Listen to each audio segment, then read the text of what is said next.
Bismillahirrahmanirrahim. Assalamualaikum warahmatullahi wabarakatuh.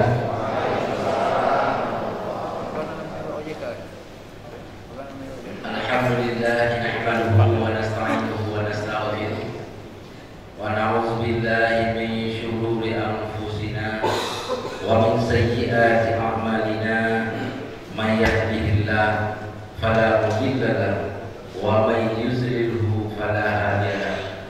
Asyhadu an la ilaha illallah wahdahu la syarika lahu wa asyhadu anna Muhammadan abduhu wa rasuluhu la nabiyya ba'dahu.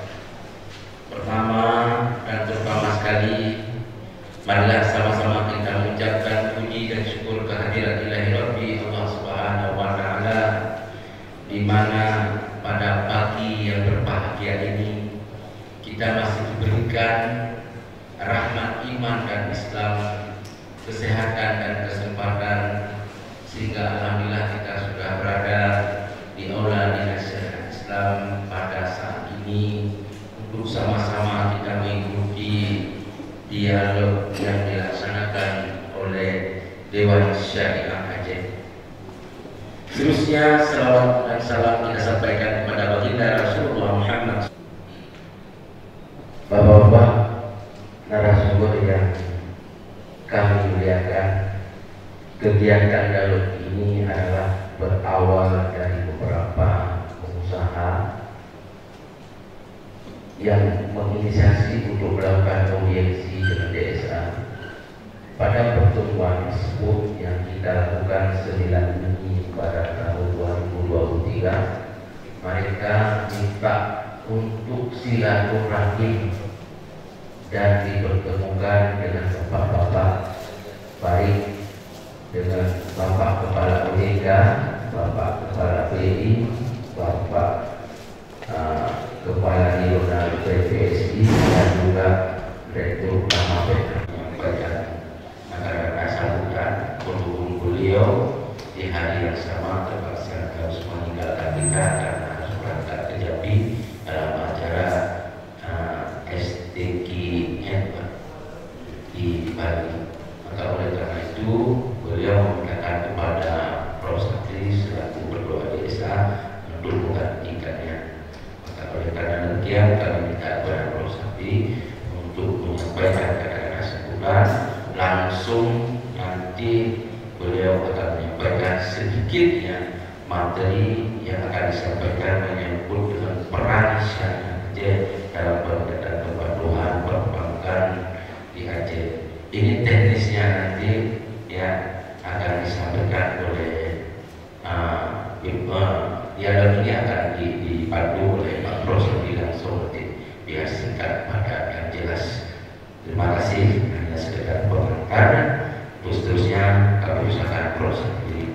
untuk menyampaikan kata sambutan dan memandu kegiatan dialog kita pada hari yang berbahagia ini. Dengan segala hormat kita persilakan. Assalamualaikum warahmatullahi wabarakatuh. Alhamdulillah, alhamdulillahilladzi 'allama bil qalam, 'allama al-insana ma lam ya'lam. Sallallahu ala sayyidina Muhammadin wa ala alihi wa sahbihi wasallam. Alhamdulillah, pada hari yang berbahagia ini Allah memberi kesempatan kepada Pak Roni, Kepala BI Perwakilan Aceh, Bapak Yusri, Kepala OJK Perwakilan Aceh, Bapak Muhammad, Direktur BAS. BAS itu bahasa Malaysia ya, bahasa kita itu BIS. Artinya BAS ini akan disalahi kerja karena mesinnya di belakang sekarang, bukan mesin di depan. Alhamdulillah Pak Wisnu Sunanda,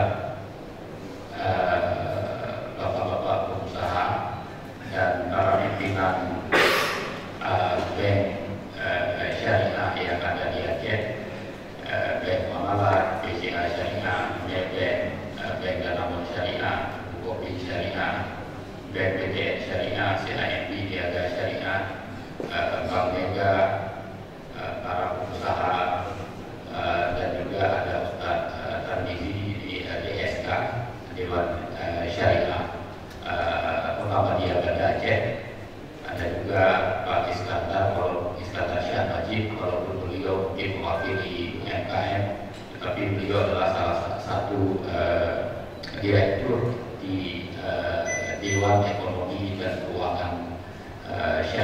Provinsi Aceh yang baru-baru ini dilantik oleh Wakil Presiden.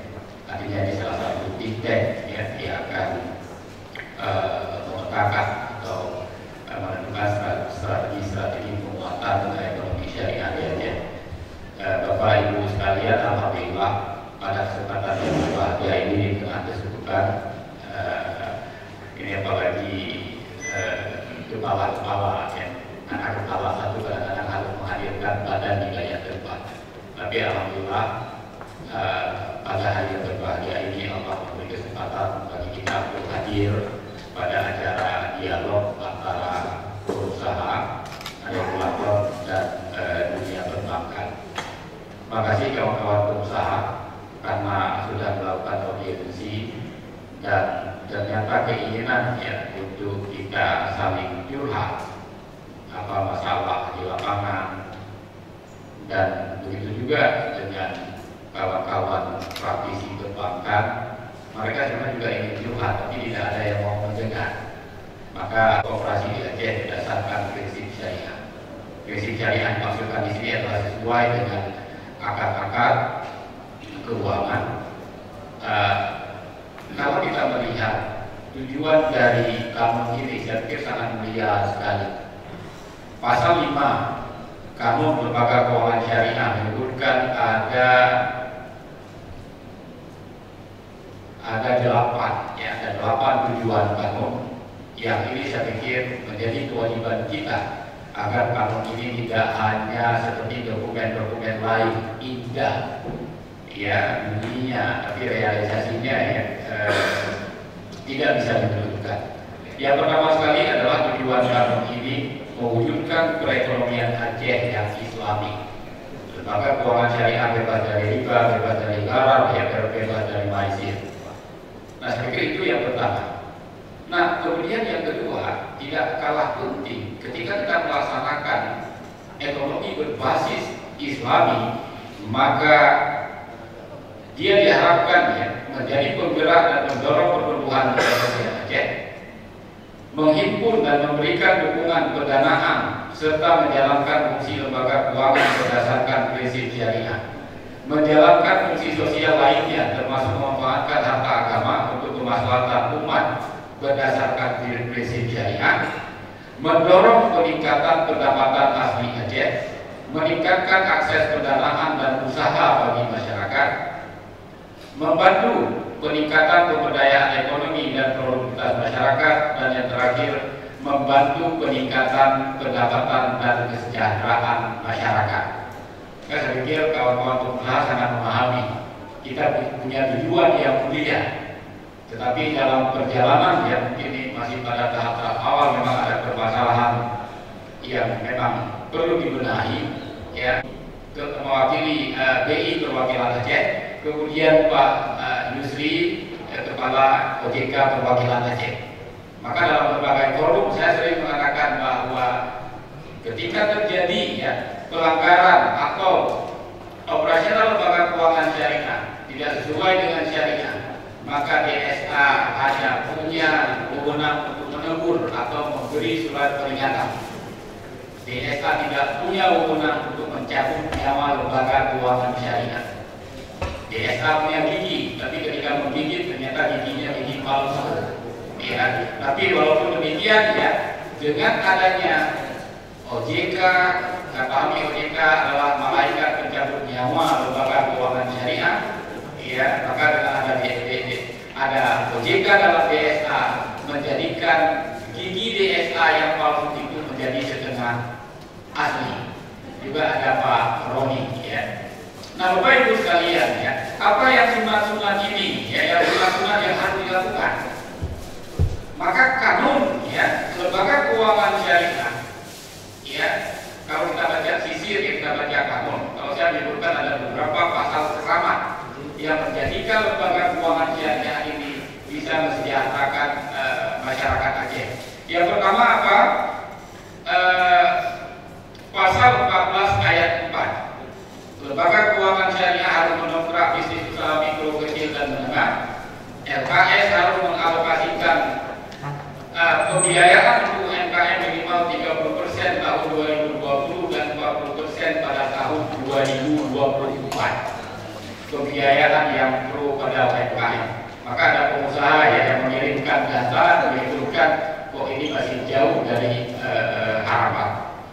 Yang kedua adalah mewujudkan keseimbangan pembangunan ekonomi melalui prioritas pertumbuhan sektor ekonomi real, di mana lembaga keuangan syariah secara bertahap menyediakan pembiayaan berbasis bagi hasil minimal 10% tahun 2020, 20% pada tahun 2022, dan 40% pada tahun 2024. Dan kemudian mempercepat terrealisasinya tersedianya infrastruktur pembangunan ekonomi di Aceh. Pemerintah provinsi dan kabupaten kota dapat mengeluarkan obligasi syariah untuk mendanai pembangunan ekonomi. Yang terakhir adalah meningkatkan pengumpulan dana sosial di Aceh, di mana BRI Syariah harus mendukung penghimpunan dana zakat, infak, sedekah dan wakaf dalam bentuk tunai atas nama Baitul Mal kota dan kabupaten dan juga Baitul Mal provinsi Aceh. Maka ini menjadi tugas besar dari Dewan Syariah Aceh yang tentunya juga idealnya ya di level kabupaten kota sudah terbentuk Dewan Syariah Kabupaten Kota. Kita sudah melakukan sosialisasi ya, sejak kami dilantik ke beberapa kabupaten kota.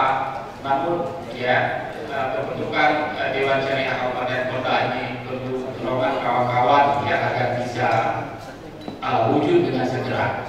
Mungkin menjelang pemilihan ya, anggota legislasi, pemilu dan sebagainya, kita bisa memasukkan isu-isu. Artinya kalau ya tidak mendukung, tidak pro ekonomi syariah, maka jangan harap mereka untuk dipilih ya menjadi pemimpin di Aceh. Antara pengusaha, regulator dan perbankan dengan tema untuk mewujudkan harmonisasi dalam rangka penguatan implementasi kanun lembaga keuangan syariah di Provinsi Aceh 2023 saya nyatakan dibuka. Oke, baik. Ini untuk mempersingkat waktu ya, saya tidak kembalikan lagi ke Pak Moderator ya, Pak Irham. Ya, ini sekretariat yang sangat luar biasa ya, sekretariat DSA. Juga ada Pak Kabit ya, Pak Husni. Terima kasih ya atas dukungannya ya untuk DSA, karena beliau sangat memahami ya dari kesibukan masing-masing. Tapi yang pasti ya kita akan mencapai tujuan. Baik ya, untuk acara selanjutnya kita akan mendengarkan pemaparan dari Pak Roni ya. Pertama ini Pak Roni ya. Di Pak Roni hari ini beliau sudah didapuk menjadi BI Aceh ya. BI Aceh ya, Bank Indonesia Perwakilan Aceh. Nah, beliau ini akan menyampaikan tentang peran perbankan syariah dalam penguatan perekonomian Aceh, karena ini menjadi tugas dari BI. Waktu di sini 10 menit ya, waktu 10 menit ya. Silakan Pak Roni ya. Assalamualaikum warahmatullahi wabarakatuh. Selamat pagi yang saya hormati Profesor Dr. Safi, dan juga ada Pak Musri, Kepala OJK, Pak Muhammad Syariah, Pak Wisnu, Presiden OPSI, juga Pak Imam, Bapak Ibu pelaku usaha dan perbankan. Baik, karena waktunya sangat cepat, 10 menit, nanti akan kami sampaikan secara cepat dari intinya dan materi akan kami sharing. Jadi saya mungkin lebih melihat dari data yang ada, ini sesuai dengan topiknya ya, peran perbankan dalam penguatan perekonomian Aceh. Jadi saya ambil dari data BPS, dari data perbankan. Yang saya lihat ini adalah sebenarnya potensi Aceh kalau kita melihat dari dimensi panjang ekonomi. Sebenarnya secara perkembangannya, alhamdulillah Aceh itu bisa menyelesaikan permasalahan pasca selesainya industri agromigas ya. Karena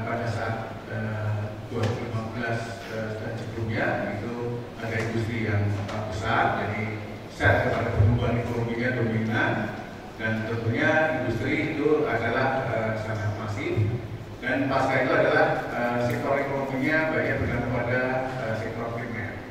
Jadi kami melihat sebenarnya secara potensi kalau kita lihat, karena di Aceh itu isunya adalah pola pertumbuhan ekonominya sudah mulai normal. Ikutin artinya berbeda dengan tahun 2015-2016 yang beda sendiri, kita bahkan tumbuh negatif. Setelah itu secara berhasil polanya sama. Isunya adalah Aceh perlu mesin ekonomi baru karena pertumbuhannya tidak bisa secepat ekonomi nasional bahkan atau secara internasional. Karena memang problemnya adalah industrinya masih belum berkembang, sisi lain potensinya masih di primer. Jadi nilai tambahnya lebih terbatas. Sebenarnya dari sisi potensi yang ada itu sangat mungkin. Nanti saya mungkin akan lebih tertarik ke slide berikutnya karena memang isunya adalah potensi-potensi yang sebenarnya nanti sangat penting peran perbankan, karena perbankan di sini tentunya adalah bagaimana nanti akan melakukan pembiayaan ekonomi untuk sektor ekonomi dunia usaha bisa ekspansi yang akhirnya tujuannya adalah selain pendapatan dari sektor pelaku usaha itu akan berdampak pada perekonomian. Kita melihat di slide 3 ini yang menarik ya. Jadi kalau ini saya melihat dari dua sisi ya, pertumbuhan ekonomi dari sisi sektor ekonomi maupun dari sisi permintaan. Kita lihat di sini sektor ekonominya 30% itu di pertanian. Padahal pertanian itu kalau diolah lebih lanjut itu luar biasa peningkatannya. Dan ini menjadi penting untuk tidak sekedar di sektor pertanian. Sementara sektor lainnya juga masih sangat terbatas. Ini yang menarik sini adalah kita lihat dari sisi permintaan. Kita lihat di sini konsumsi rumah tangga di Aceh itu paling dominan di dalam struktur ekonominya. Artinya demand masyarakat itu tinggi. Yang ini sebenarnya kalau direspon dengan menyediakan industri untuk memenuhi kebutuhan masyarakat itu akan multiplier besar. Tapi karena industrinya masih terbatas, kita lihat di sini dari data BPS itu impornya di Aceh itu terus meningkat. Ini ada impor sudah luar negeri dan domestik ya. Jadi yang menjadi catatan adalah impor dalam konteks barang yang disuplai dari daerah itu sangat tinggi.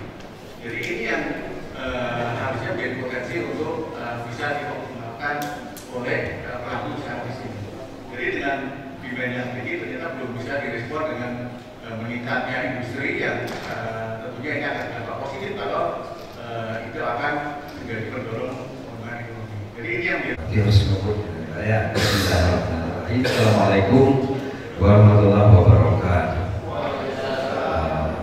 Pak Prof, Ketua DSA, Pak Rudi, Pak Muhammad, Pak Isnu, sama Pak Irham. Izin saya berdiri ya Pak, biasa jual obat, enaknya berdiri Pak ya. Karena saya mau lihat data-data dan ada beberapa penekanan data itu nanti yang memang perlu saya ingin jelaskan langsung ke beberapa bapak-bapak tentang bagaimana kondisi Aceh saat ini dengan industri keuangan. Karena kalau bapak-bapak nanti nggak paham ini data itu sering miss ya. Yang terjadi sekarang ini, jadi gini Pak, saya ini orang Aceh, paham betul dengan kultur kita, paham betul dengan kondisi di daerah kita. Tapi di satu sisi saya mau cegah, jadi harus berdiri di bawah kaki sekarang Pak, sebagai otoritas dan sebagai orang Aceh, harus dua-duanya paham. Sehingga pada saat ada diskusi-diskusi di keluaran itu udah saya ini ngerti data. Tapi kalau kita kantor berita itu terus informasi terus, sampai kiamat anggim kiamat, anggim kiamat. Coba kita masuk dulu ke slide 6, Sarah. Bapak-bapak dan ibu kita tolong kita pahami data ini sehingga kita tidak miss membaca data Pak ya.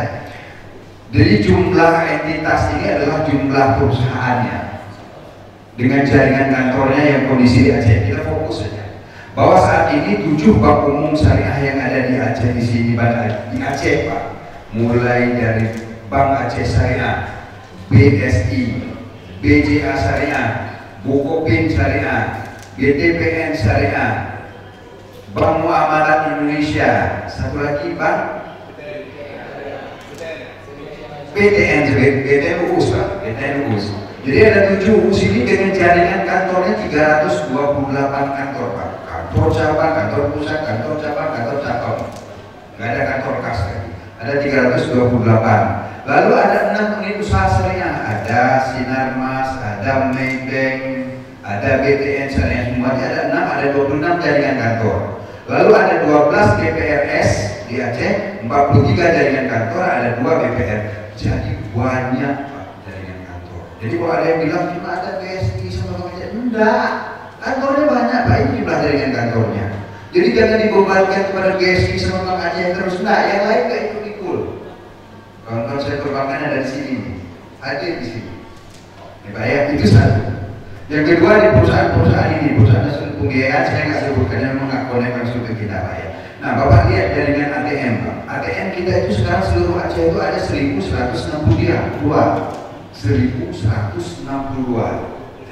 Pak Wisnu dalam waktu dekat ini sebulan ke depan ini akan nambah 300 lagi. Jadi ada total 1000 nanti ATM BSI.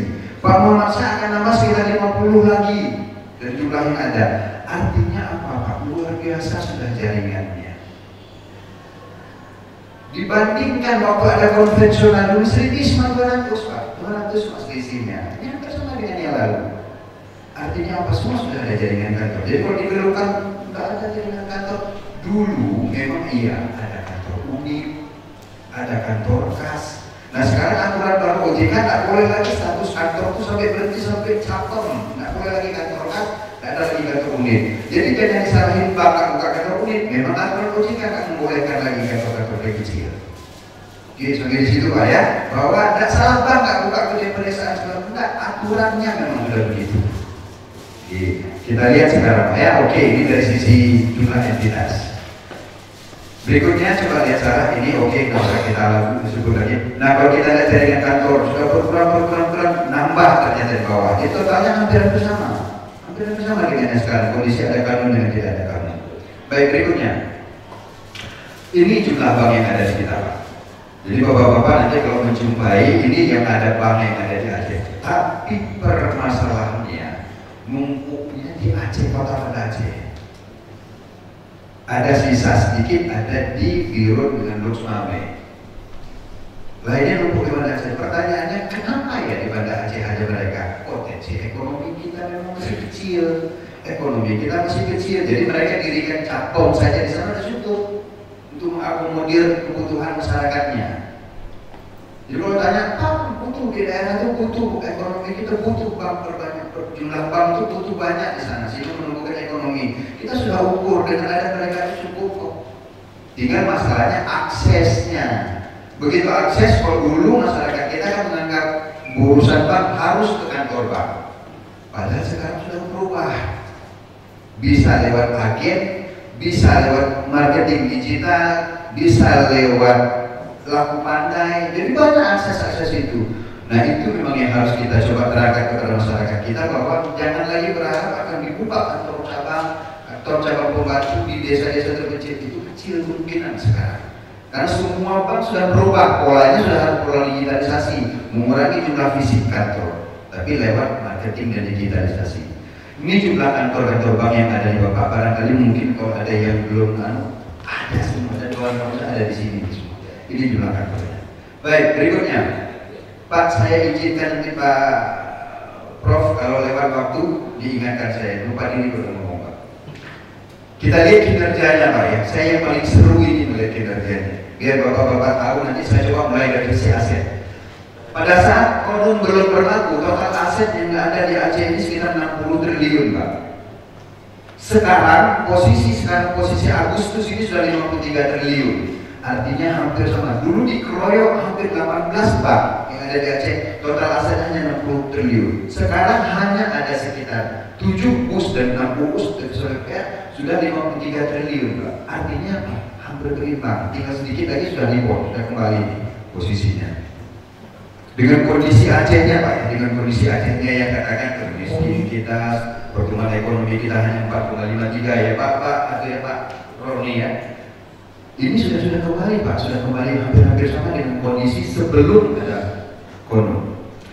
Yang paling sedikit kita ini adalah dana pihak ketiga kita. Itu yang dibisikkan oleh Pak Prof bahwa jangan-jangan orang kita itu suka memang bantuan keluar.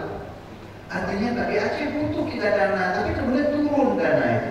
Dulu sempat Desember 19 itu sempat 42 triliun dana yang ada beredar di Aceh. Sekarang itu tinggal 39. triliun. Banyak anak yang kemudian lari ke Aceh.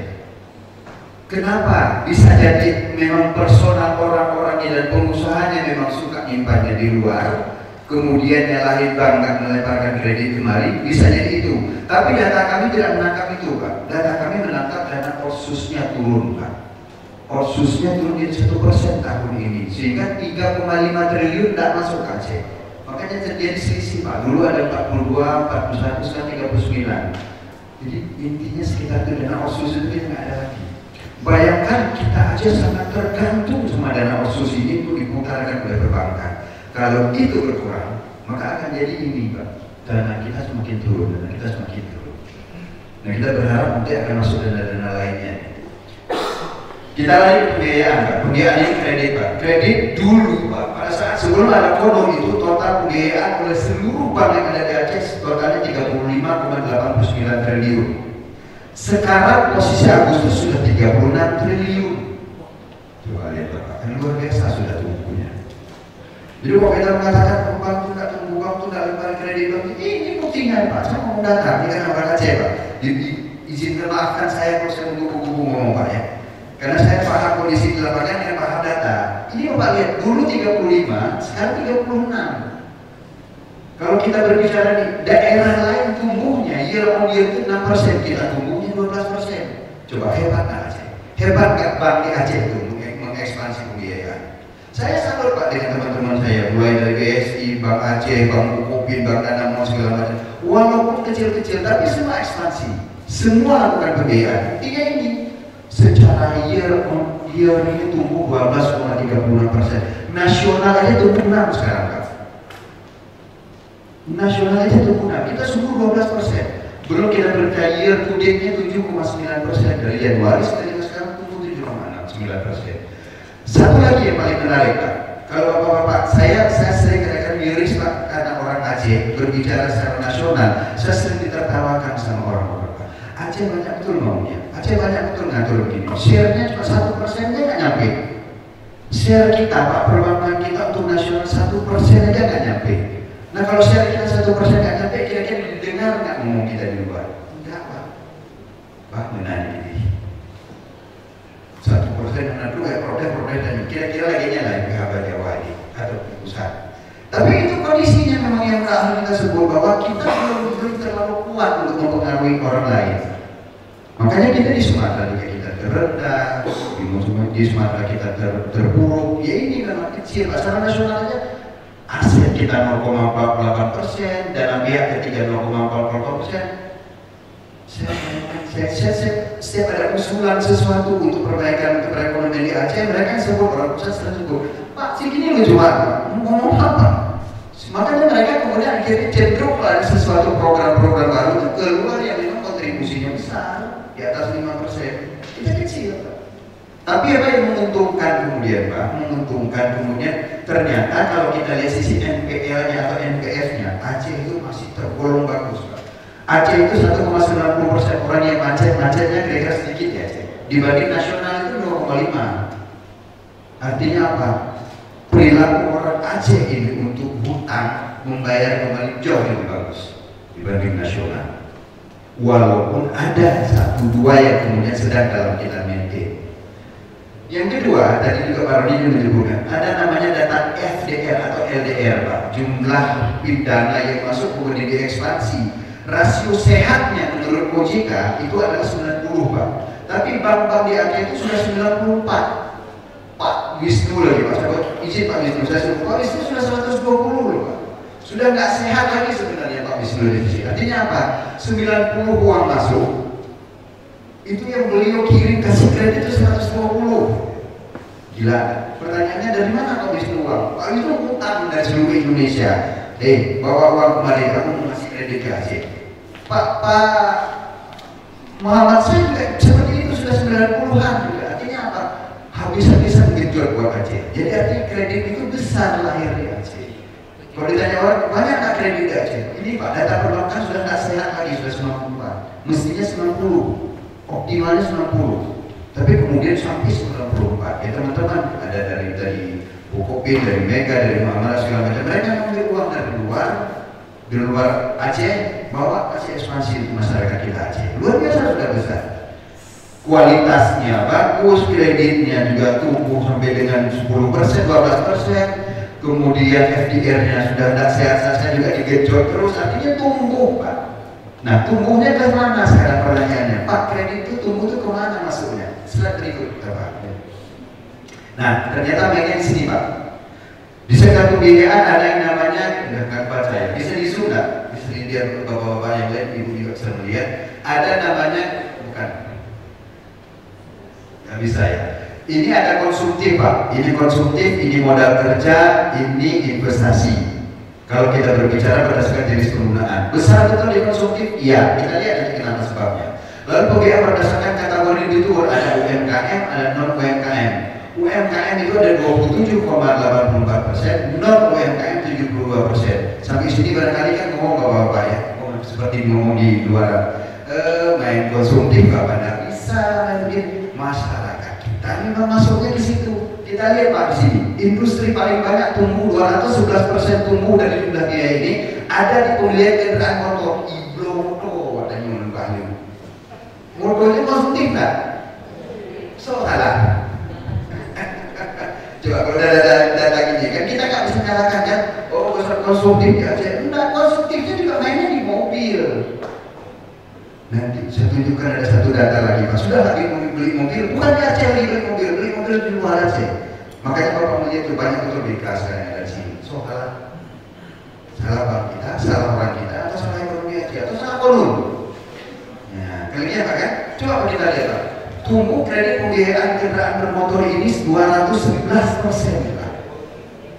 Sementara yang kita harapkan tumbuh yang bagus itu misalnya sektor di perdagangan tumbuh cuma 4%. Kita berharap di sektor pertanian tumbuh cuma itu, pertanian bagus alhamdulillah sama dapur. Pak Wisnu sama Pak Muhammad Sadar dapur tumbuh pertanian bagus 67% Pak. Tapi kembali lagi Pak, konsumtif memang besar tumbuhnya karena masyarakat kita memang menggunakan skim itu. Yang lain tumbuh Pak, sektor-sektor yang lain tumbuh Pak. Itu sektor pemilikan rumah, perdagangan, pemilikan rumah tinggal, pertanian tumbuh semua. Kecuali satu yang memang ini ya, yang 16% ini adalah lainnya ada kategori seperti wisata, kita belum terlalu fokus ke situ. Jadi kalau ada pariwisata yang kita support, misalnya mensupport pariwisata, tapi mintanya mobil, padahal mobil itu kan untuk mendukung pariwisata. Mendukung pariwisata kan berangkat transportasi. Lalu misalnya buka restoran, mendukung pariwisata, tapi yang masuk adalah kredit untuk rumah makan, masuk ke sektor-sektor apa namanya jasa kemasyarakatan lainnya. Nggak ada masuk situ. Tapi kalau bangun hotel, jelas pariwisata. Gitu Pak ya. Jadi tumbuh, semua tumbuh. Tapi saya tumbuhnya besarnya ke konsumtif. Bagi bank, misalnya bank satu tumbuh konsumtif. Hanya yang lagi pada juga Pak. Industri ya nah. Kira-kira gitu Pak ya. Gitu ya. Yang mintanya ini masa nggak dikasih. Sudah minta masih ada loss lagi keluar aja. Baik, berikutnya. Belum lewat ya Pak. Nyukat dulu ya Pak. Bapak dan Ibu coba lihat dari jumlah bank yang ada di Aceh sekarang saya ngambil pembiayaan ya. Karena memang kita berbicara dengan pengusaha kita pembiayaan Pak. Pembiayaan ini kita lihat Pak sekarang 43% dari 36 triliun tadi. Jadi jumlah pembiayaan atau kredit kita di Aceh di posisi Agustus 36 triliun, 43% dikuasai oleh Bank Aceh. 50,18% dikuasai BSI. Baru yang lain-lainnya dari ada tadi BCA, Bukofin dan lain-lainnya ada 3%, ada kemudian 2,8%. Artinya apa? Memang betul di Aceh itu pemain besarnya adalah BSI sama Bank Aceh. Kenapa mereka yang main besar? Mereka yang paling luas jaringan kantornya, mereka yang paling lengkap untuk produk-produknya segala macam. Sehingga ya ini yang diminta di masyarakat. Karena dasar melihat kami dari OJK melihat ini tidak bisa kalau mereka bermain kedua ini. Kenapa? Tumpuan ekonomi, pertumbuhan ekonomi Aceh seolah-olah bukan mereka berdua. Maka kami minggu lalu kumpul dengan semua teman-teman perbankan. Kita bilang, buka dong jaringan kantor tempat lain, ekspansi dong, yang sudah pindah ke Medan tarik lagi kemari dong, bawa kemari. Dan kami rutin lakukan itu, rutin sebulan atau 2 bulan sekali kami selalu kumpul apa yang bisa kita lakukan untuk mendorong. Alhamdulillah kemarin ketemu ketemu sama direksi Pak Sofian dari Bukopin, kita minta tolong tahun depan buka 2 jaringan kantor, apakah itu di Biro Negara Sumatera atau Mas Safi di mana? Kita masih akan yang bagus-bagus, Pak. Lalu kita akan ketemu nanti dengan BCA, BCA juga akan coba mengevaluasi. Tetapi jawaban sebagian besar dari mereka, Pak, potensi ekonomi Aceh itu besar, tapi belum tergarap sepenuhnya. Sehingga kami melihat Cakong saja sudah cukup. Dan iya, supaya sering awal untuk disimpulkan. Oke, simpulan terakhir. Coba lihat ada. Saya yang penerapan syariah aja, cuma satu penerapan syariah. Yang paling penting, satu izin Pak, mungkin ini Pak, satu lagi Pak, tapi di kita aja Pak ya. Di kita aja, jangan Pak keluar. Ada wartawan kan? Kalau ada wartawan jangan ikutin ini ya. Saya ingin bicara ini Pak. Total tadi pembiayaan kita, total kredit yang dilakukan oleh bank yang ada di Aceh kan 36,94 triliun. Padahal ini yang kredit yang beredar di Aceh itu sebesar 49,99. Pertanyaannya ada 13 triliun siapa yang lakukan? Ternyata bank luar masih main di sini. Bank luar itu masih main. Bank luar itu siapa? 99% konvensional. Makanya di sini aja, jangan nyampe keluar, bahaya. 13 triliun ini masih dimainkan oleh bank konvensional yang ada di sini. Jadi masih main Pak Is, masih main konvensional. Masih ada kawan-kawan, jangan-jangan kawan-kawan sini juga dimain konvensional. Ceritanya kan? Kawan-kawan sini kan? Nah, sektor mana yang sekarang main di luar? Pertama, sektor industri Pak, industri pengolahan, minyak kah, sawit kah, batu bara kah, dimainnya di sini Pak. Yang kedua pertambangan penggalian, yang ketiga pertanian, yang keempat real estate, perdagangan besar untuk pembelian rumah, kendaraan bermotor. Bisa menjadi kendaraan bermotor datang hampir 1 triliun Pak. Jumlah kendaraan yang ada di sini itu dibayar sama orang luar, dan itu bank konvensional. Dan itu kita pemainnya orang Aceh. Itu bukan orang cuma tata, makin bulan lewat. Kali juga kan dilabrak. Mungkin apa ini ngambil datanya? Ngambil datanya. Jadi 13 triliun masih lagi 13,05 triliun masih dibiayai oleh bank luar. Dan saya kasih PR ke Pak Wisnu, ke Pak Muhammad saat dengan KMLB, tarik ini pelan-pelan. Jangan biarkan konvensional masuk di sini. Kalaupun memang mau dibiayai di sini yang betul-betul kita memang belum bisa biayai, misalnya seperti batu bara, belum bisa kita bayar sebesar itu sekaligus besar. Apa silakan nanya. Tapi pelan-pelan ajak balik. Terakhir mengenai penerapan syariah, biar dia nggak khawatir. Mengenai keberadaan Dewan Syariah sudah diatur dengan undang-undang, lalu kelembagaannya seperti apa, bahwa setiap lembaga jasa keuangan wajib memiliki Dewan Pengawas Syariah. Hasil pengawasan kami sepanjang 2022-2023 berdasarkan hasil pengawasan penerapan prinsip syariah oleh OJK atau oleh IJK atau perbankan khususnya cukup memadai dan tidak ditemukan adanya pelanggaran yang signifikan. Signifikan kira-kira Pak, melabrak aturan dan secara umum semua sudah berjalan dengan bagus, walaupun ada kecil-kecil yang kesalahan aturan yang belum lengkap dan segala macam. Itu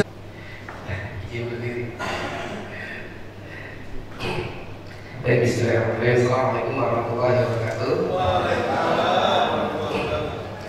Alhamdulillah, alhamdulillah ya dengan Allah dari tadi Allah subhanahu wa ta'ala Rasulullah bin Muhammad wa alihi wa sahbihi asyhadu an la ilaha illallah wa asyhadu anna Muhammadar Rasulullah sallallahu alaihi wasallam. Alhamdulillah seperti Allah di menjelang akhir bulan Oktober kita semua berkumpul di sini. Mudah-mudahan apa yang kita lakukan diberikan rahmat kepada Allah Subhanahu wa ta'ala. Salam beriring salam surah kepada Rasulullah beserta keluarga dan para sahabatnya. Mudah-mudahan kita semua mendapatkan syafaatnya di hari akhir kelak. Ya, kami hormati Prof. Sabri, Ketua Dewan Syariah Aceh, Pak Yusri, Ketua Aceh Aceh, Pak Roni, Ketua DI Aceh, Pak Muhammad Sar, Ketua Dirut Utama Bank Aceh, terus kemudian Bapak Ibu sekalian yang hadir di sini, Tuan Gizi, terus kemudian ada saya Pak Saiful, ada Pak Husaini, ada Ustaz, terus kemudian ada Bang Zair, ada Prof. Syekh Majid, terus kemudian ada kawan-kawan kolega kami dari perbankan, ada Pak Sofian dan yang lain-lain, dan tentunya Bapak Ibu sekalian. Izin saya berdiri biar makin dekat hati kita. Bapak Ibu sekalian, ini bukti komitmen Bank Syariah Indonesia walaupun usianya baru 2 tahun ya untuk berkontribusi dalam penegakan kode lembaga keuangan syariah. Ini gedung yang akan kita bangun. Kalau Bapak Ibu lewati dan Tengku Daud Berkeh ya. Ini nanti insya 10 lantai ya, bawah 8 ke atas. Nah itu yang roof-nya itu lantai 9 itu solar panel ya. Jadi insya Allah kan jadi sementara jadi gedung tertinggi di Aceh. Insya Allah Pak Muhammad mau bangun lebih tinggi lagi. Ya, kader tema yang mau bangun lebih tinggi lagi. Dan ini menjadi inspirasi untuk membangun Aceh bersama, gitu ya. Kami buktikan komitmen. Next slide. Nah ini bird view ya, tanggal 25 Oktober di pembangunan gedung ini. Jadi ini akan jadi pusat regional Aceh untuk transaksi keuangan syariah di Aceh. Ini sudah lantai ke-8 kita bangun. Nanti bulan depan kami akan datang untuk lakukan topping off ya. Insya Allah Februari mudah-mudahan ini kita bisa nanti kalau hari ini kita ketemu di sini nanti kita bisa di lantai 8-nya gedung ini ya. Tahun depan gitu ya. Jadi dari lantai 4 aja udah kelihatan keliling gitu. Apalagi nanti dari lantai 8 gitu ya. Ya ini bukti komitmen Bank Syariah Indonesia. Nilainya nggak sedikit ya. Ini ratusan miliar kita bangun untuk Aceh ya. Untuk Aceh bagi saya. Next slide. Itu di sisi barat ya, di sisi barat. Kalau di sisi timur di Aceh Tamiang kita kemarin Agustus sudah lakukan groundbreaking. Itu yang pakai baju merah itu PJ Bupati Aceh Tamiang, Kepala Kanwil Kemenkumham Pak Merah Budiman ya, Pak Merah Budiman. Kita bangun juga di Kuala Simpang gedung kantor cabang itu 3 lantai.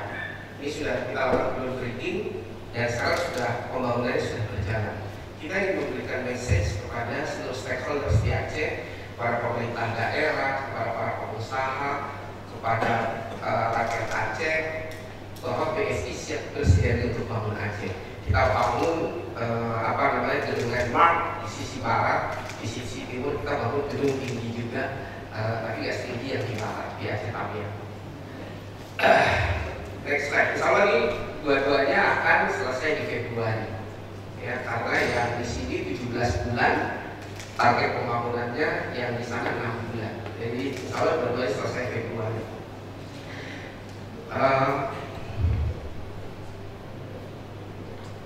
Jadi tadi gedungnya yang sisi barat ada di sini di Banda Aceh, di Aceh Tamiang di sini. Ya, kami ingin memberikan message dari sisi barat sampai sisi timur, BSI siap bersedia untuk membangun Aceh.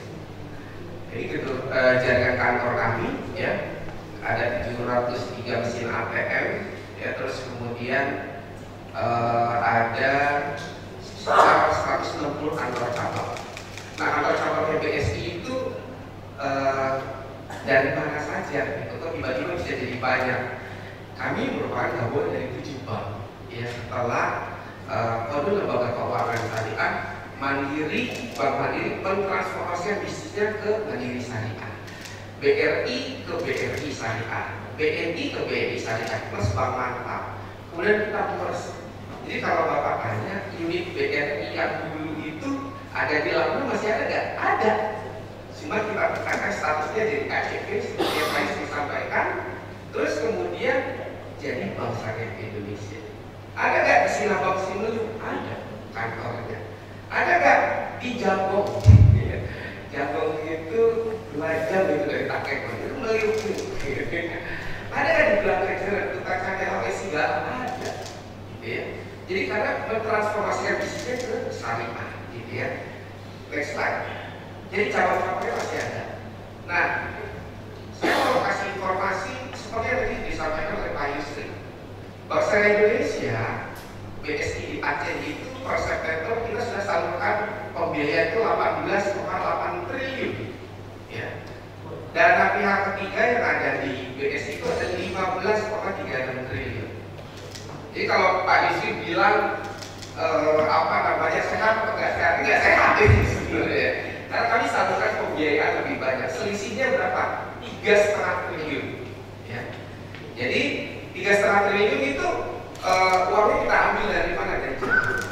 Dari treasury kita dari Jakarta. Nah jadi kita akan terus, kenapa pembiayaan kita concern ya? Kita concern karena pembiayaan itu yang akan menggerakkan ekonomi gitu, ya. Mudah-mudahan ini dari Bapak Ibu sekalian sudah ada yang dapat pembiayaan dari BSI. Kalau belum, tinggal datang ke Pak Saiful dan nanti dikasih ya. Pak Saiful ini alumni PKR, ini ada Pak Nasir alumni PKR, ini ada alumni BNI, ini ada Bang Agus Lama, ya, oh Ustaz Fauzan, ya, alumni BRIS ya. Jadi di BSI itu kalau Bapak Ibu lihat 80% pegawai saya itu alumni non-konvensional dan hijrah ke syariah ya. Dari sekitar 3.500 pegawai saya itu 80% itu adalah yang dari konven gitu, ya. Dari syariah, dari bank syariah ya. Oke, jadi ya Bapak Ibu sekalian, faktanya adalah kita sangat semangat untuk membangun Aceh sehingga kita bawa uang 3,5 triliun ya. Jadi uangnya orang Aceh yang kumpulkan kita salurkan seluruh kerja ke pembiayaan.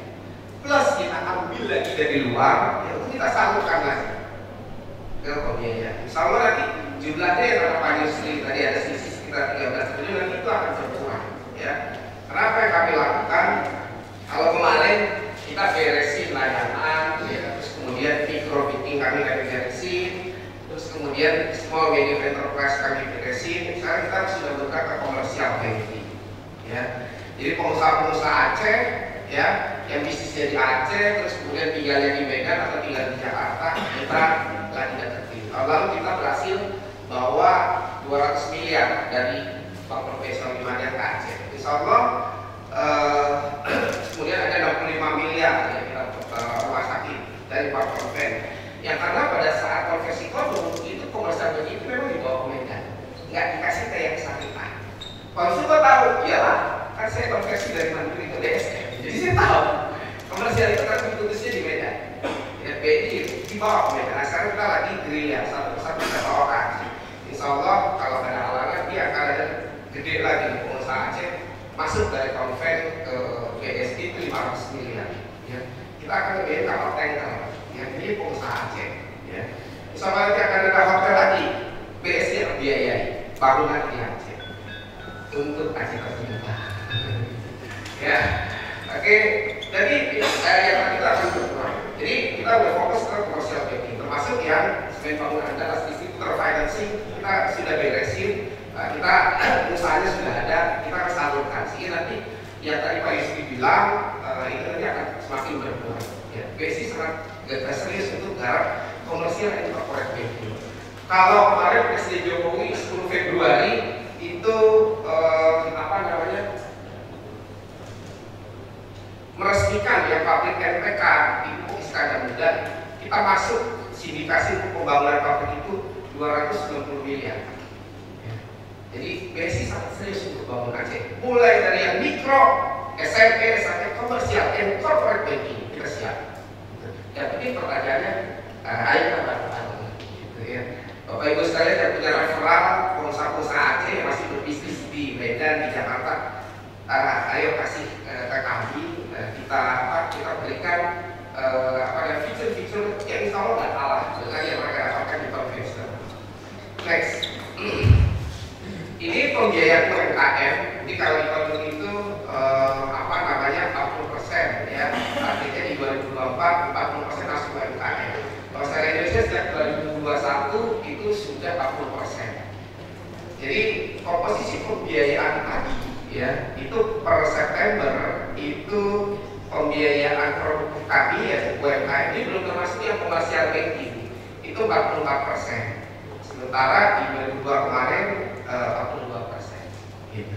Ya, jadi kalau kita fokus sekali ke UMKM karena kita melihat memang struktur ekonomi Aceh belum ada industri hilir. Makanya tadi Pak Rudi kasih note tuh, kita kalau mau bergerak lebih hebat tadi ya memang harus bangun pabrik minyak goreng. Nah, kita siap biayai gitu. BSI siap untuk bersinergi ya, atau yang lain gitu ya, yang akan menambah value dari ekonomi Aceh.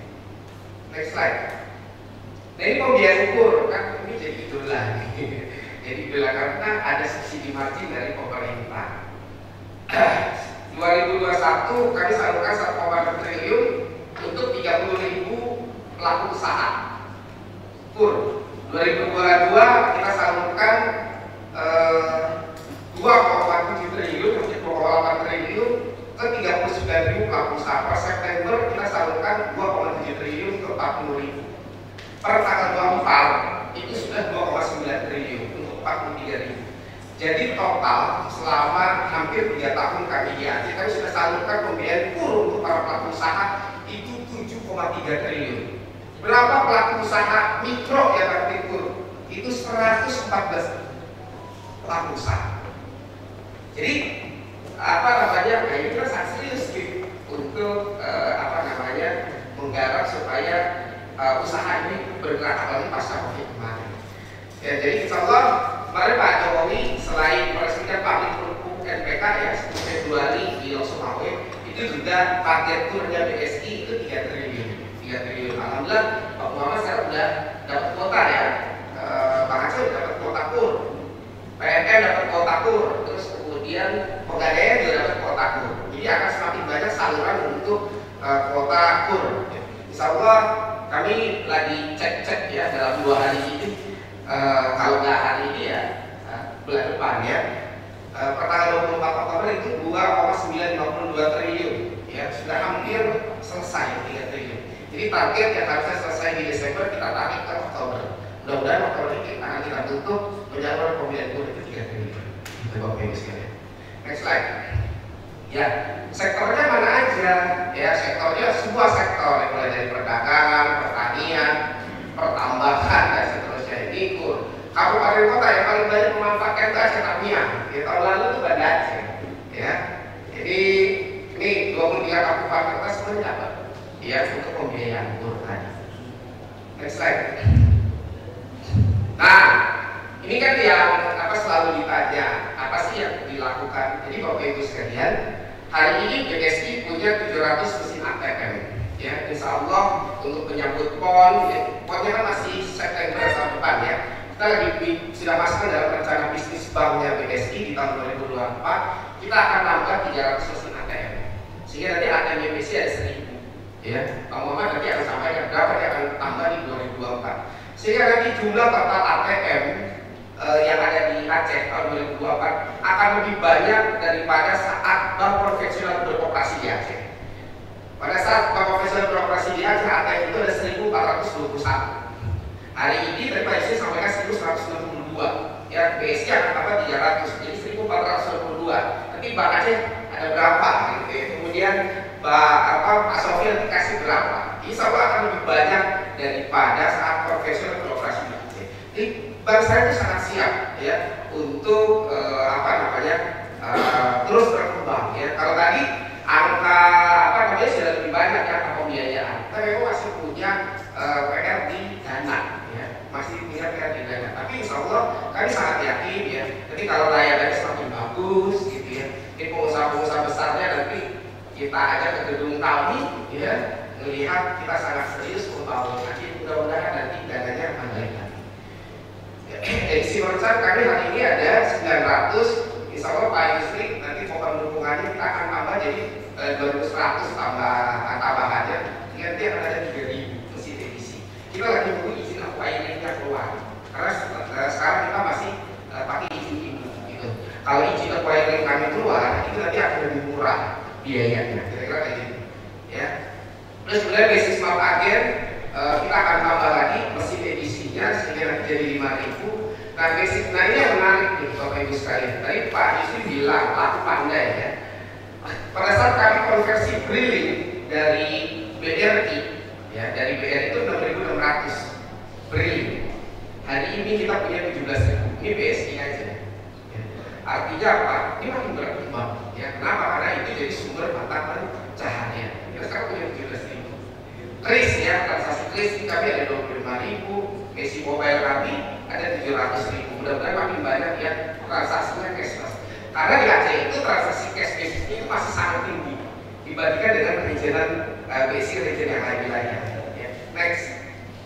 Apalagi sih yang dilakukan BSI selama 2 tahun ini ya. kita terukur sudah ya, bansos ya.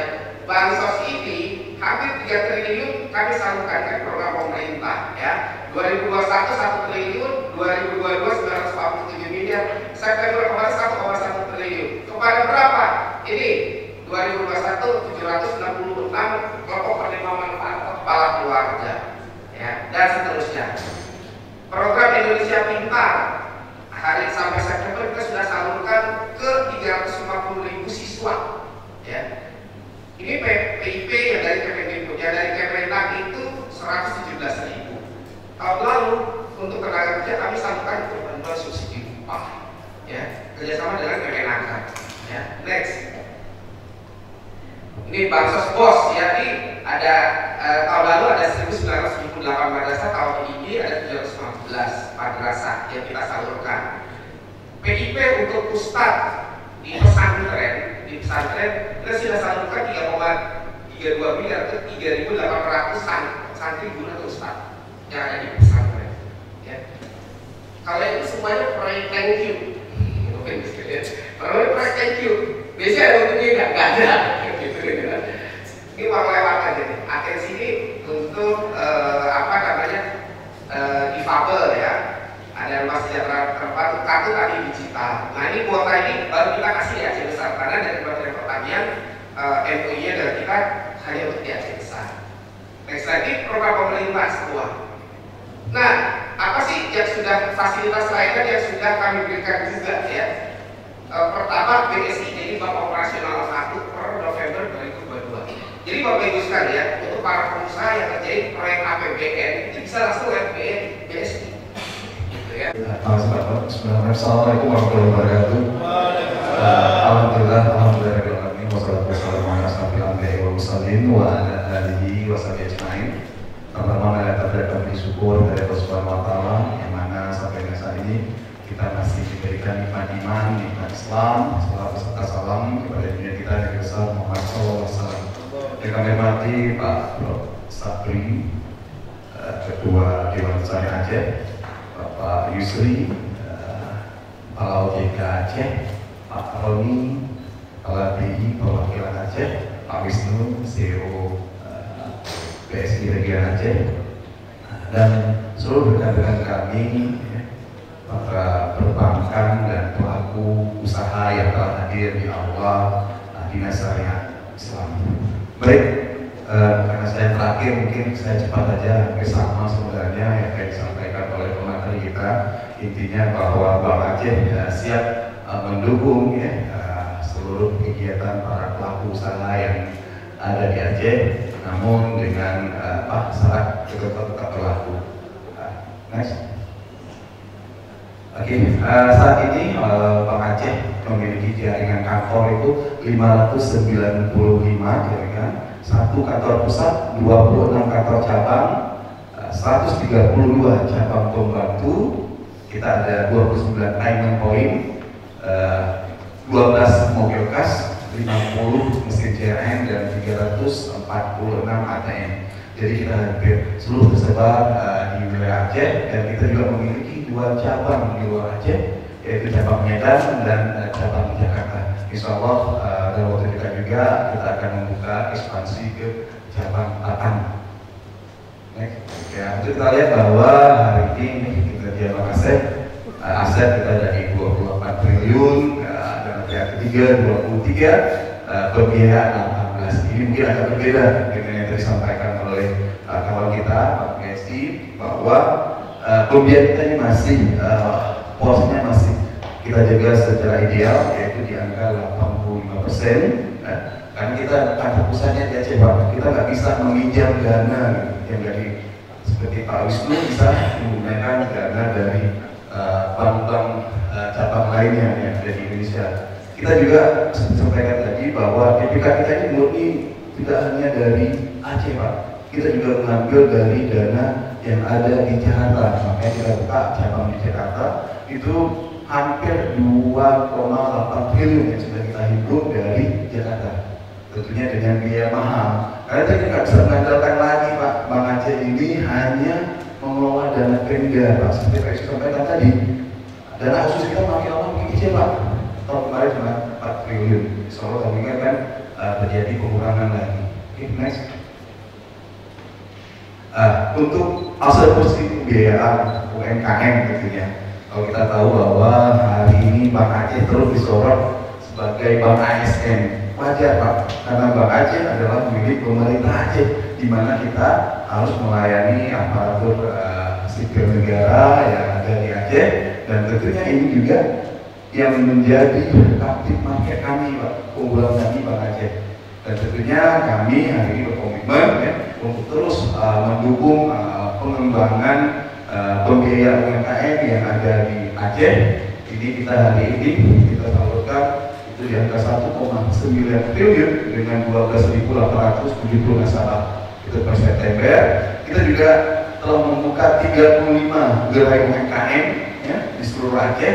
Kalau di Banda Aceh Pak, kita bisa lihat di pusat pasar Mahira, di Uekaring, Tapang, Lambaro, dan Pasar Aceh. Ini juga salah satu bentuk komitmen kami Pak untuk memberikan pelayanan UMKM kepada pedagang minyak yang ada di pasar, sehingga mereka dengan mudah dapat mengakses pembiayaan yang ada di Bank Aceh. Kita juga menyalurkan pembiayaan itu Pak. Memang untuk tahun ini Bank Aceh mendapat kuota agak kecil Pak, 510 miliar. Tapi alhamdulillah di bulan 9 kemarin kita telah buka 500, sehingga di Oktober kita melakukan pengajuan penambahan kuota Pak. Disetujui di approve oleh pusat 200 miliar. Jadi total Bank Aceh untuk tahun ini mendapatkan kuota pembiayaan itu 710 miliar. Jadi hari ini posisi kemarin kita udah di angka 529. Secara target tahun kan sebenarnya sudah selesai Pak.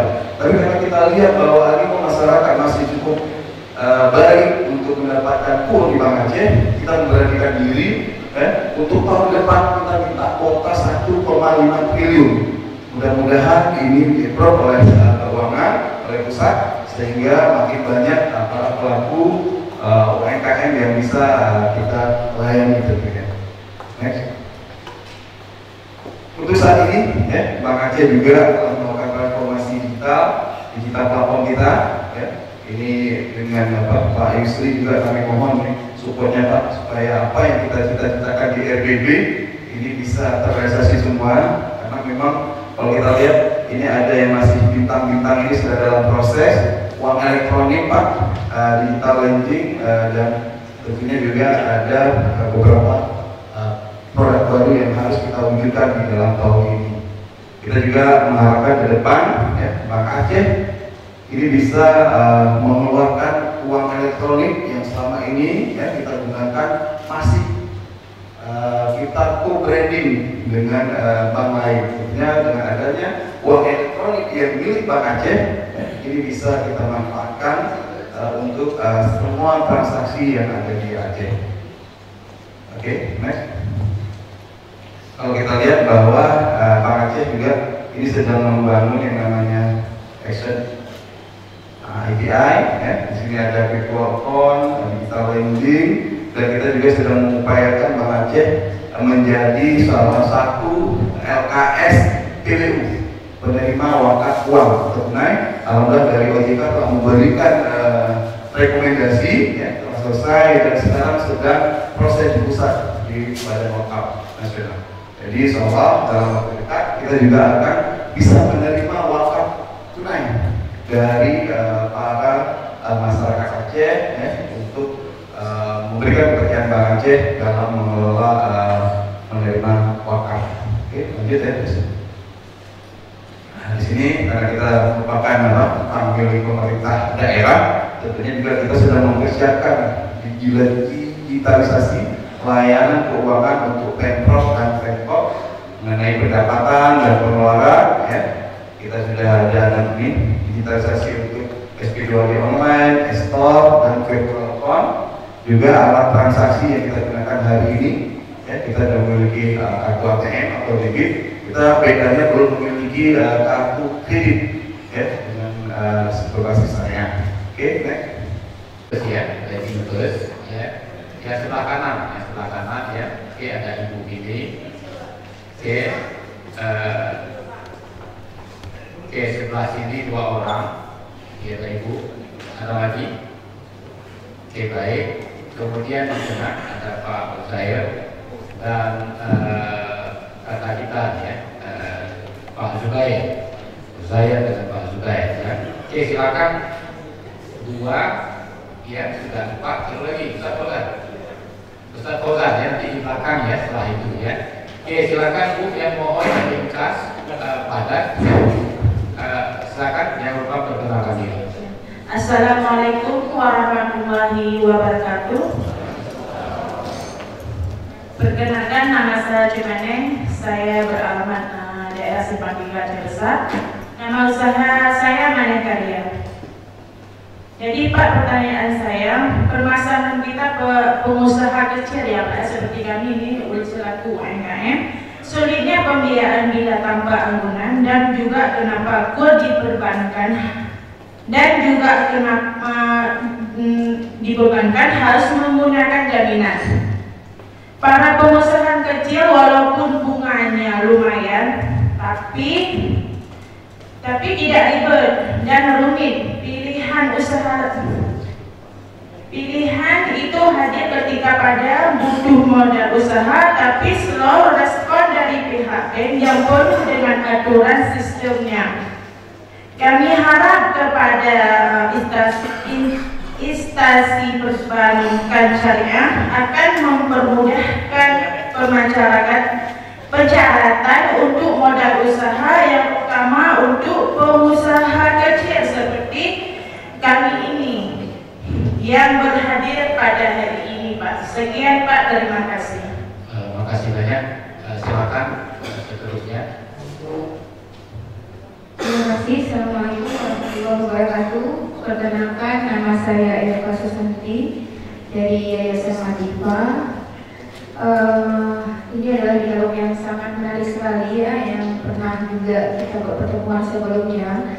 Jadi ini amanah dari teman-teman saya Pak. Titik pertanyaan katanya, karena terbatasnya undangan pada hari ini. Yang ditanyakan adalah, kenapa pada kegiatan dialog ini tidak ada narasumber dari anggota dewan yang membahas tentang atau yang menerbitkan kanun aji tentang LKS? Itu yang pertama. Termasuk juga dari pakar ekonomi, kenapa tidak dihadirkan dalam forum ini? Mungkin kita bisa juga mendengar dari mereka tanggapan atau paparan yang bisa juga menjadi bahan acuan bagi kita untuk kedepannya. Itu saja Pak, terima kasih.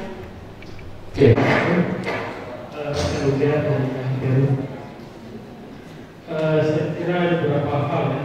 Yang pertama yang dipaparkan Pak menarik soal peluang investasi di sektor pertanian, investasi pertanian. Tapi ini baru sebatas harapan, belum ada upaya serius untuk menggarap ini, karena memang kalau produk perbankan syariah itu benar-benar dijalankan sesuai dengan konsep yang ada, ini sebenarnya di sektor ini bisa tegak. Saya menyebutkan misalnya ada dalam konsep perbankan syariah itu, dalam konsep perbankan syariah itu ada pembiayaan mudarabah, yaitu pembiayaan di mana bank menyediakan dana kepada nasabah untuk kegiatan usaha, keuntungan dibagi antara bank dan nasabah sesuai dengan kesepakatan awal. Jadi bukan itu. Sedangkan kerugian tidak oleh modal. Nah, ini mungkin jadi pertanyaan juga untuk Bank BNI dan Bank Aceh. Apa produk perbankan syariah yang berupa pembiayaan mudarabah? Yang kedua, pembiayaan musyarakah, yaitu pembiayaan bersama di mana bank dan nasabah berbagi modal untuk melakukan usaha atau proyek. Keuntungan dan kerugian dibagi sesuai kesepakatan, dan bank juga dapat memberikan bantuan manajemen. Jadi sebenarnya kalau pembiayaan musyarakah ini dominan di bangsa yang ada di ini selesai masalahnya. Tapi ini saya belum dengar ada komitmen yang serius untuk pembiayaan musyarakah. Tapi nanti tolong dari Pak Wisnu, Pak Dirut, Pak Aceh untuk apakah ada produk pembiayaan musyarakah? Karena kita hari ini mungkin usaha mikro, UMKM. Kalau ada produk usaha pembiayaan musyarakah ini kita kasih termasuk investasi Pak. investasi pertanian. Jadi ini di SK juga kalau dikawal dua produk perbankan syariah yang mesti ada di perbankan syariah saja. Dan tadi saya koreksi sedikit Pak Sabri tadi. Sabri menyebut 40% di 2024. Ada tertera kita 2022. Coba dicek. Dan ini apresiasi yang luar biasa pada Desi yang sudah mencapai target itu. 40% sudah mencapai, bahkan lebih ya. Bahkan dananya kurang kalau di zaman antar bawah. Tapi angka dari Pak Yusuf menarik dari soal ITK ya, ITK dan pihak ketiga saya masih sangat ringan. Pertanyaan kenapa? Saya kira dan Agustus itu baru tahun ini Pak Yusuf. Tapi tahun sebelumnya kan masih ada. Yang perlu kita kaji sebenarnya kenapa ada kecenderungan orang di ATM ini masih menempatkan dana di bank konvensional. Saya yakin di dompet Pak Yusuf itu masih ada ATM bank konvensional. Sama seperti dompet saja. Jadi artinya apa? Belum pilihan-pilihan itu belum apa ya? Masih dua kaki ya. Nah, kenapa ini jadi pilihan kita bersama ya? Karena Pak Wisnu tesis saya itu tentang preferensi konsumen pada kelompok saya. Nah, riset saya melakukan pakai skala itu ternyata konsumen, preferensi konsumen orang membeli tongsannya itu bukan karena faktor agama, itu mengatur empat. Tapi yang utama itu pertama itu pelayanan, kedua akses ketersediaan ATM dan konvensional. Jadi motif agama itu mengatur empat. Nah, ini dasar Islam perlu kaji. Orang ini bukan ada faktor agama. Jadi jangan gitu. Kita perlu saya mohon spesifik ya karena masih banyak. Oke, jadi saya ingin mempertanyakan kembali kepada Pak Kodika tadi angka-angka tadi ya. Misalnya ternyata kecenderungannya PBN juga dari bank yang bukan bank lokasi kita ini meningkat. Januari dari Kodika hari ini masih 10 triliun selisihnya. Sekarang Agustus sudah 13 triliun kan? Dari 29 ke 36. Ini kenapa? Juga tadi DPK daripada tadi kecenderungan orang belum memilih bank syariah gitu. Walaupun kinerjanya bank syariah sangat bagus, tapi ini ada kinerjanya yang belum selesai dan akses untuk kita mendapatkan pembiayaan yang murah yang merupakan dua produk perbankan itu ternyata ini belum disosialisasikan, barangkali sebelum ada produknya atau belum dimaksimalkan. Nah ini itu sebenarnya yang kita inginkan itu dua produk perbankan itu ada di dan kita bisa masuk. Saya kira masih ada beberapa komentar lain dengan waktu soal kode dan sebagainya. Terima kasih. Assalamualaikum warahmatullahi wabarakatuh. Mungkin di dalam forum ini saya hanya ingin mengingatkan kepada Dewan Syariah dan mungkin Dewan Pengawas sesuai dengan tidak kami LKS Ketentuan Umum Pasal 1 Poin 19 itu di mana Dewan Syariah selanjutnya disebutkan di DPS adalah Dewan yang bertugas mengawasi, memberi nasihat serta saran kepada manajemen LKS agar sesuai dengan prinsip syariah.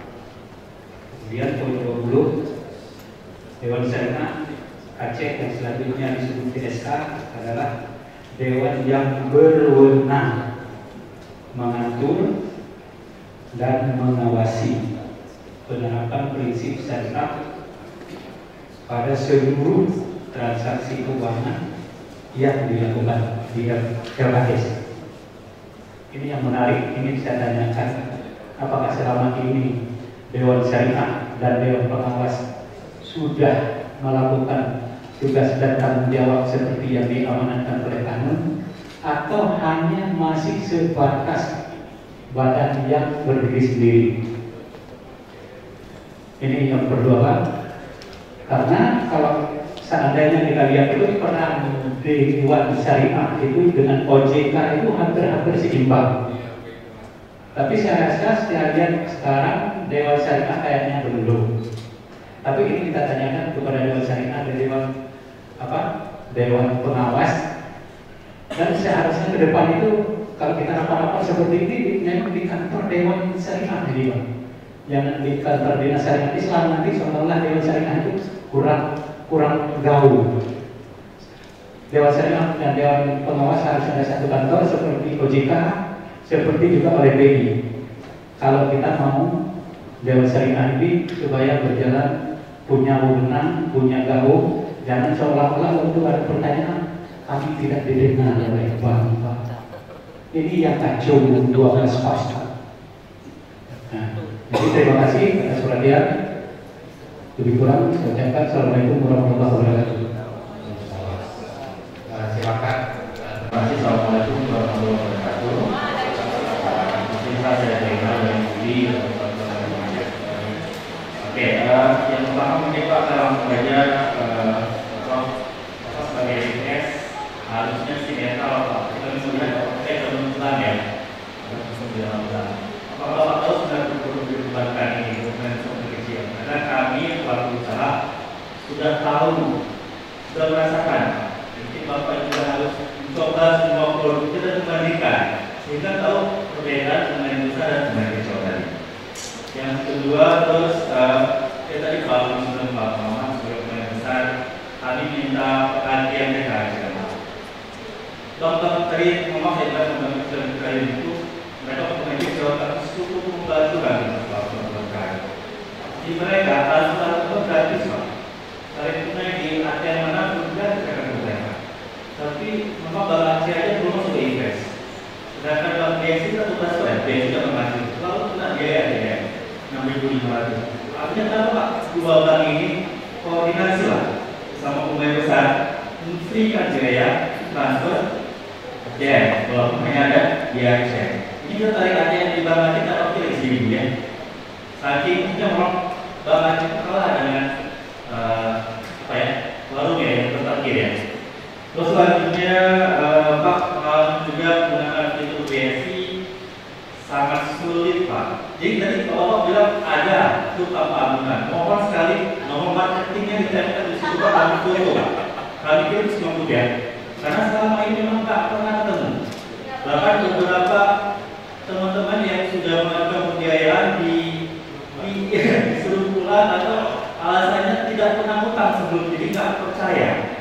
Sedangkan kita kalau buka ke mall di Medan Jakarta langsung bisa dapat paylater, kredit gampang, kasih KTP doang Pak, langsung keluar 20 juta. Kita kita sendiri di rumah sendiri malah susah. Terus daripada tadi maaf daripada menambah ATM, saya minta tambah QRIS lah tempat-tempat. Jadi kita juga nggak mau lama-lama antri di ATM, belum lagi uangnya juga terkadang terbatas ya. Berusaha melakukan QRIS kan lebih aman. Apalagi mau di Lampung nggak ada tempat usaha pakai QRIS. Kita harus bawa uang cash belanja. Artinya baik Pak. Ya. Kalau masyarakat apa QRIS sudah untuk belanja lagi Pak. Ya oke. Pertanyaan Bapak. Ya satu Pak Yusri dengan semua layanan tadi kenapa masih ada pinjol Pak? Kita masih terjadi pinjol Pak di Aceh. 2 triliun bahkan sepele kita Shopee itu kan diganti itu. Karena orang Aceh itu lebih gampang mudah pinjol daripada pinjol tadi. Iya, terima kasih. Assalamualaikum warahmatullahi wabarakatuh. Boleh lagi Pak, yang kita dua mereka. Kita mau betul ya, kalau original ya. Jadi bahasanya bukan melakukan keren yang minta bantuan kebutuhan dari Aceh. Nah, sekarang kita membutuhkan mereka. Terima kasih. Terima kasih. Assalamualaikum warahmatullahi wabarakatuh. Nama saya Tan Siwa. Nah, kebetulan ini ke BSI dulu Pak ya. Nah, kita ada program KAS Pak, Kawasan Agropolitan Sare. Nah, ini sudah direkomendasi oleh Pak Bupati 2 tahun yang lalu. Nah, program KAS ini, Kawasan Agropolitan Sare, di situ kita akan menciptakan siklus kebutuhan bahan baku bagi UMKM. Misalnya usaha kambing, usaha jahe. Nah, di situ kita sudah menciptakan proposal ataupun kita sudah membuat proposal. Cuman kita perlu juga dengan Bapak untuk mengeksekusi program itu Pak. Nah, kita hanya membutuhkan budget 1M cuma Pak. Siklus bahan baku itu kita penuhi jahe, nanti ada sirup markisa dan segala macam. Kita sudah ada proposalnya. Mungkin nanti kita bisa buka dengan Bapak. Itu satu.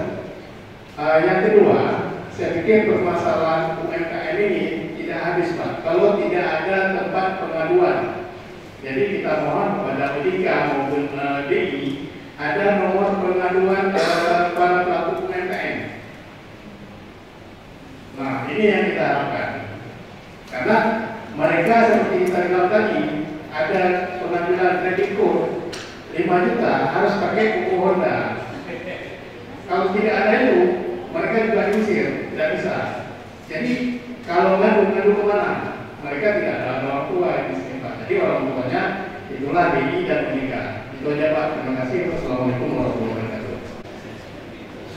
Assalamualaikum warahmatullahi wabarakatuh. Pak berbeda dengan dari UMKM, saya tetap kalau ada yang carry ekonomi, bangsa yang ekonomi.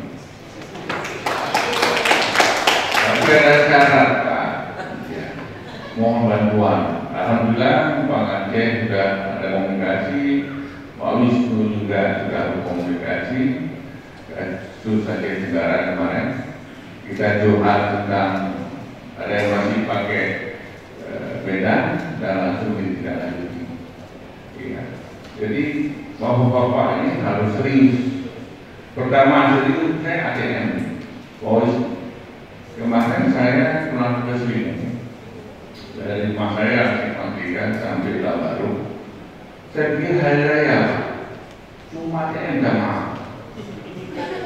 Cuma ATM, saya mau foto mungkin enak. Saya udah minta maaf kan. Dari itu banyak keluar ibu-ibu terutama weekend selalu minta maaf. Sampai mahasiswa saya bilang basic masalah ada Bang Aceh. Begitu Pak Muhammad. Tapi kalau saya bilang malah Pak Yusri dan dari ya. Kemudian data-data yang Bapak sajikan luar biasa. Tapi lupa lihat dari sisi lain. Pak Wisnu kelebihan mengambil uang dari Jakarta itu udah lama Pak. Ya, dan udah lama. Dari itu apa namanya di atas 1%. Masa-masa perusahaan juga begitu masih. Tapi sekarang nggak boleh apa? Mestinya BSI itu serius saja. Karena satu-satunya kita syariah sehingga taruh uang banyak sedikit. Ya, kalau pemerintah Aceh nggak mau taruh di Bank Aceh, pemerintah Indonesia taruh uang di BSI Aceh. Kenapa? Langkah perjuangan kepada bank syariah. Ya. Kalau mau serius, ya, jangan hanya sekedar bangun gedung yang tinggi, landmark, tapi uang itu setinggi gedung itu, ya, sehingga tidak lagi terjadi 100%. Yang kedua, saya salut ya 40% untuk UMKM atau 20%. Dan saya pernah diskusi dengan Pak Gubernur. Pak, 40% itu siapa? UMKM betul, tapi itu pedagang. Bisa nggak yang korupsi? Teman-teman yang korupsi, Ipon, Wirda, Cumanen, diproduksi Pak. Katanya tadi kita kurang produksi, nggak ada industri, tapi UMKM yang produksi tak diberesin.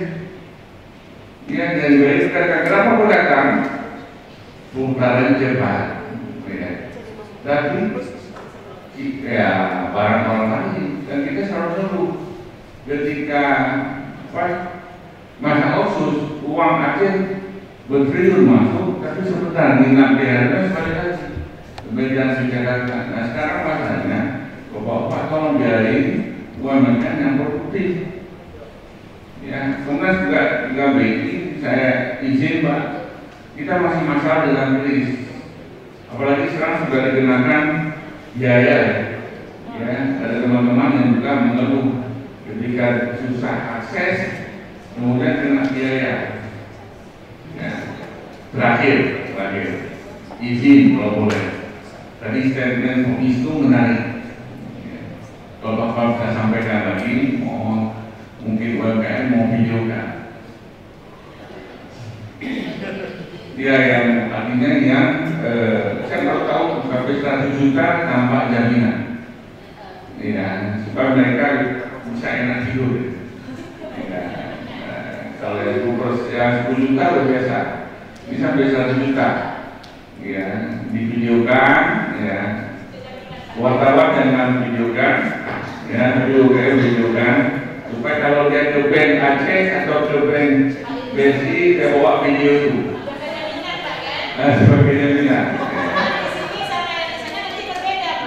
Karena sederhana Pak, kadang-kadang memang di bawah nggak sampai. Seperti kasus Pak Aceh sekarang harus berangkat itu baru dia, gitu kan. Jadi ini sebagai pesan ya bahwa teman-teman ini ingin bangun Aceh sama dengan Bapak-bapak dulu bangun Aceh. Ya, industri kita masih jauh Pak, industri besar.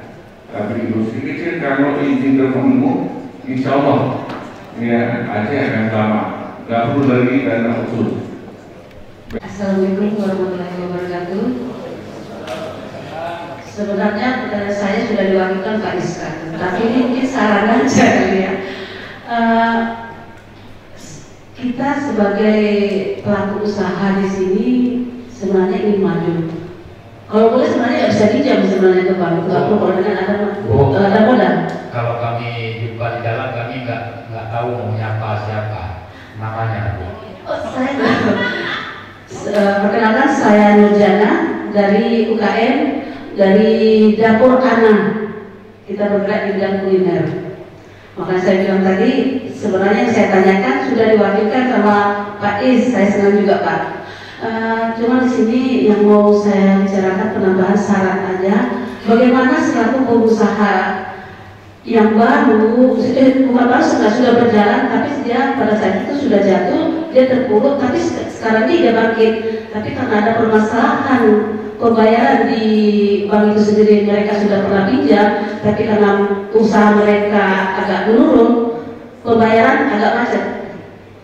Sedangkan bank itu sendiri, kalau orang yang udah macet itu akan dicoreng, tidak akan bisa. Tapi kan kalau bank sendiri sudah menutup bagi para pelaku yang sudah bermacet itu, mereka katanya berpinjol kemana akan terpuruk lagi ya gitu Pak. Apakah dari pihak bank itu masih mau membina orang-orang seperti itu supaya tidak lebih terpuruk lagi dia mereka pinjol-pinjol itu nanti tidak mereka berusaha akan beralih ke situ.